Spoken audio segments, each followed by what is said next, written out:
மூலம் பிரதம மந்திரி வீடு கட்டும் திட்டத்தின் கீழ் வீடு கட்டிக்கொள்ள இந்திரா நகர் தொகுதியைச் சேர்ந்த ஒரு பயனாளிக்கு இரண்டாவது தவணையாக ரூபாய் 1,60,000ம் 12 நபர்களுக்கு மூன்றாவது தவணையாக தலா 70,000 வீதம் 8,40,000ம் மொத்தம் 10 லட்சத்திற்கான காசோலையினை முதலமைச்சர் ரங்கசாமி புதுச்சேரி சட்டப்பேரவையில் முதலமைச்சர் அலுவலகத்தில் வழங்கினர்.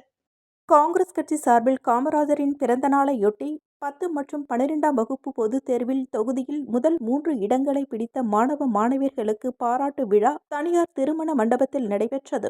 விழாவிற்கு காங்கிரஸ் மாநில செயற்குழு உறுப்பினர் விஜயலட்சுமி ஜெயமூர்த்தி தலைமையில் நடைபெற்ற விழாவில் மாநில தலைவரும் பாராளுமன்ற உறுப்பினருமான வைத்திலிங்கம் சிறப்பு அழைப்பாளராக கலந்து கொண்டு மாணவ மாணவிகளுக்கு பரிசுகள் வழங்கி பாராட்டினார்.